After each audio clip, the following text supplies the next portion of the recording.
18 অক্টোবৰ এই দিনটো কেৱল কেলেণ্ডাৰৰ এটা সাধাৰণ তাৰিখ নহয়। এই দিনটো হৈছে অসমবাসীৰ জীৱনৰ এটা পবিত্ৰ, শক্তিশালী আৰু অলৌকিক দিন। এই দিনটোতেই পালন কৰা হ'ব কাতি বিহু, যাক আমি সকলোৱে কঙালী বিহু বুলিও জানো। আৰু এই দিনটোতেই একেলগে মা তুলসীৰো পূজা কৰা হয়।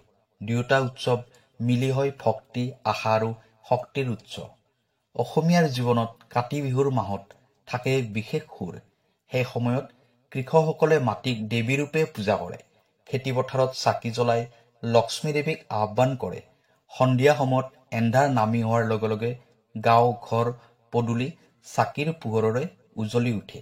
এই কাতি বিহুৰ দিনাই গধূলি তুলসী গছজোপাৰ তলত চাকি জ্বলাই মাত্ৰ এটা মন্ত্ৰ ক'ব।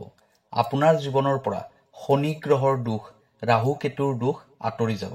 লগতে ভিডিঅ'টোৰ মাজত কোৱা হ'ব ধন লাভৰ গুপ্ত উপায়, কাতি বিহুৰ চাকি বন্তি জ্বলোৱাৰ সঠিক সময় আৰু কাতি বিহুৰ দিনা কি কি কাম কৰিব লাগিব, এই সকলোবোৰ কথা ভিডিঅ'টোত জনোৱা হ'ব, যাতে এই নিয়মবোৰ পালন কৰি আপুনি আপোনাৰ ঘৰখন সুখ, শান্তি, সমৃদ্ধিৰে ভৰাই তুলিব পাৰে। সেয়েহে ভিডিঅ'টো শেষলৈ চাই থাকিব। প্ৰিয় দৰ্শক, যদি আপোনাৰ বিবাহ, চাকৰি, ব্যৱসায়, টকা পইচা, পঢ়া শুনা তথা স্বাস্থ্যৰ ক্ষেত্ৰত কিবা সমস্যা হৈ আছে, তেনেহ'লে ভিডিঅ'ৰ স্ক্ৰীণত দিয়া নাম্বাৰত আমাক ফোন কৰিব। আমি আপোনাৰ সমস্যাসমূহ সমাধান কৰিবলৈ চেষ্টা কৰিম। ভিডিঅ'টো শ্বেয়াৰ কৰি দিব আৰু কমেণ্টত লিখিব জয় মা লক্ষ্মী। এতিয়াও ভিডিঅ'ৰ পৰৱৰ্তী অংশলৈ যাওঁ। এই কাতি বিহুত প্ৰতিটো অসমীয়াৰ ঘৰতে চাকি বন্তি জ্বলোৱা হয়। এই চাকিৰ অৰ্থ হ'ল নিজৰ জীৱনৰ প্ৰতিটো অন্ধকাৰৰ মাজত বিশ্বাসৰ এক সৰু শিখা জ্বলাই তোলা। এই চাকিৰ অৰ্থ হ'ল নিজৰ ভক্তিৰে ব্ৰহ্মাণ্ডৰ শক্তিৰ সৈতে সংযোগ হোৱা। জ্যোতিষশাস্ত্ৰ অনুসৰি কাতি বিহুৰ সময়ত সূৰ্য তুলা ৰাশিত থাকে। এই সময়ত শনি গ্ৰহ, ৰাহু গ্ৰহ কুম্ভ ৰাশিত আৰু কেতু গ্ৰহ সিংহ ৰাশিত থাকে আৰু মংগল গ্ৰহ তুলা ৰাশিত থাকে। এই সকলো গ্ৰহৰ সংযোগে সৃষ্টি কৰে চিন্তা, দুখ, ধন ক্ষতি আৰু মানসিক বিভ্ৰান্তি। কিন্তু এই সময়তে কৰা সঠিক আধ্যাত্মিক উপায়ে ব্ৰহ্মাণ্ডৰ নিগেটিভ এনাৰ্জিবোৰক পজিটিভ এনাৰ্জিত পৰিণত কৰে। এতিয়া আমি কথা পাতিম কাতি বিহুত চাকি জ্বলোৱাৰ জ্যোতিষীয় মাহাত্ম্য। চাকি মানে হ'ল জ্ঞান, আশা আৰু শক্তি। চাকিৰ পোহৰ মানে ভগৱানৰ উপস্থিতি। যেতিয়া আপুনি চাকি জ্বলাব, তেতিয়া আপোনাৰ কুণ্ডলীত থকা অশুভ গ্ৰহবোৰৰ শক্তি হ্ৰাস পাব, বিশেষকৈ শনি দোষ, ৰাহু কেতু দোষ, মংগল দোষ। কাতি বিহুৰ দিনা ঘৰত চাকি বন্তি জ্বলালে এই তিনিটা গ্ৰহৰ দোষ লাহে লাহে কমি যায়। এতিয়া জানি লওঁ আহক কাতি বিহুৰ দিনা কি কি কাম কৰিব নালাগে। যদি এই কামকেইটা আপুনি কাতি বিহুৰ দিনা কৰে, আপোনাৰ জীৱনলৈ দুখ দৰিদ্ৰতা নামি আহিব। কাতি বিহুৰ এই পবিত্ৰ দিনটোত যদি আপুনি ঘৰত এইকেইটা কাম কৰে, তেতিয়া মা লক্ষ্মীয়ে আপোনাৰ ঘৰত কেতিয়াও প্ৰৱেশ নকৰে আৰু যিখন ঘৰত মা লক্ষ্মী বাস নকৰে, সেইখন ঘৰত সদায় দুখ দৰিদ্ৰতাই বাস কৰে। কাতি বিহু তথা তুলসী পূজাৰ এই পবিত্ৰ দিনটোত আপুনি কেতিয়াও দেৰিলৈ শুই নাথাকিব। ৰাতিপুৱা সোনকালে শুই উঠি স্নান কৰিব। স্নান কৰি আহি তুলসী গছজোপাৰ চাৰিওফালে ভালদৰে মচি ল'ব। তাৰপিছত শুদ্ধ বস্ত্ৰ পৰিধান কৰি তুলসী গছজোপাৰ গুৰিত জল অৰ্পণ কৰিব। এনেকুৱা কৰিলে মা লক্ষ্মীয়ে আপোনাৰ ঘৰত প্ৰৱেশ কৰিব।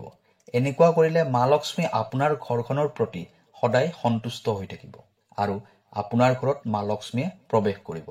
লগতে মা লক্ষ্মীয়ে আপোনাৰ ঘৰত স্থায়ীভাৱে বাস কৰিব।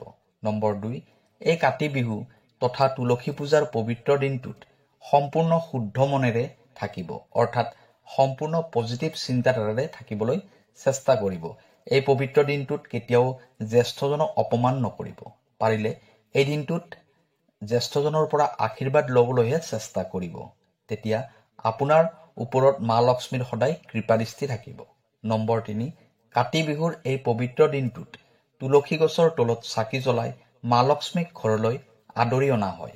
সেয়েহে এই পবিত্ৰ দিনটোত দিনৰ ভাগত নাইবা সন্ধিয়া সময়ত ভুলতেও শুই নাথাকিব, কাৰণ তেতিয়া মা লক্ষ্মী অসন্তুষ্ট হ'ব পাৰে। সেইবাবে কাতি বিহুৰ দিনা দিনৰ সময়ত নাইবা সন্ধিয়াৰ সময়ত শুবলৈ চেষ্টা নকৰিব।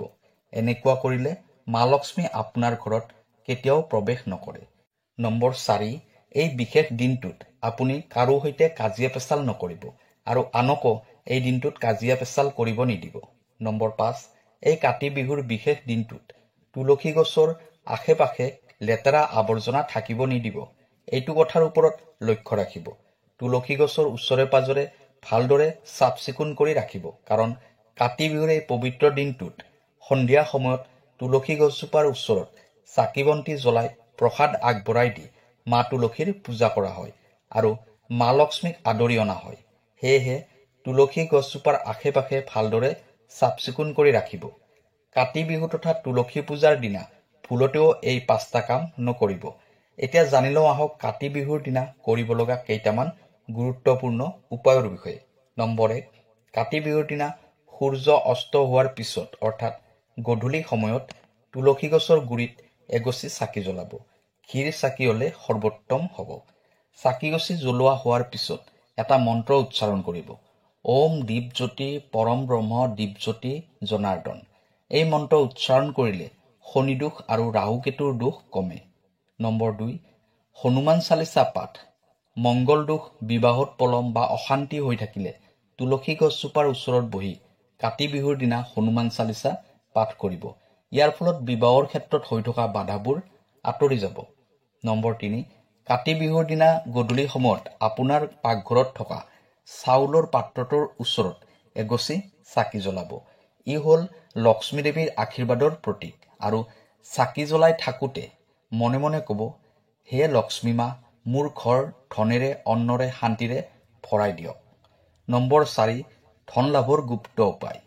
কাতি বিহু তথা তুলসী পূজাৰ দিনা তুলসী গছৰ গুৰিত চাকি জ্বলাই দি এটা তামৰ মুদ্ৰা তুলসী গছজোপাৰ গুৰিত ৰাখি দিব।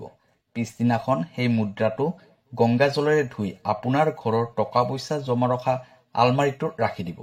ইয়াৰ ফলত আপোনাৰ ঘৰত হৈ থকা ধন টকা পইচাৰ অভাৱবোৰ দূৰ হ'ব। কাতি বিহুৰ দিনা চাকি বন্তি জ্বলোৱাৰ সঠিক সময় হ'ল গধূলি 6 বজাৰ পৰা গধূলি 7:15 এই সময়খিনিত সূৰ্য অস্ত হয় আৰু চন্দ্ৰ বলৱান হয়। এই সময়ত কৰা প্ৰাৰ্থনাই আপোনাৰ মনৰ সকলোবোৰ কামনা পূৰ্ণ কৰিব। তুলসী গছৰ গুৰিত জ্বলোৱা চাকিৰ শিখাত পোহৰ আছে, কিন্তু আপোনাৰ ভক্তিৰে সেই পোহৰ দীপ্ত হয়। আপুনি যদি মনৰ ভিতৰত পবিত্ৰতা ৰাখে, আপুনি যদি ভগৱানক সঁচাকৈ বিশ্বাস কৰে, তেতিয়া গ্ৰহবোৰ আপোনাৰ বিপক্ষে নহয়। গ্ৰহবোৰে আপোনাৰ পথ পোহৰাই তুলিব। কাতি বিহুৰ চাকি মানে কেৱল এগছি চাকি নহয়, ই হৈছে আস্থা, আশা আৰু জীৱনৰ চাকি। এই চাকিৰ পোহৰে কৈ যায়, অন্ধকাৰ কেতিয়াও স্থায়ী নহয়, যেতিয়া হৃদয়ত পোহৰ থাকে। এই দিনটোতে অসমীয়া ৰাইজৰ ঘৰত তুলসী পূজা কৰা হয়। তুলসী গছৰ গুৰিত ভালদৰে পৰিষ্কাৰ কৰি মচি লৈ চাকি ধূপ জ্বলাই পূজা কৰা হয়। তুলসী গছ হৈছে ভক্তিৰ প্ৰতীক। মা তুলসীৰ আশীৰ্বাদৰ ফলত ঘৰত পবিত্ৰ শক্তি, শান্তি আৰু সম্পদ আহে।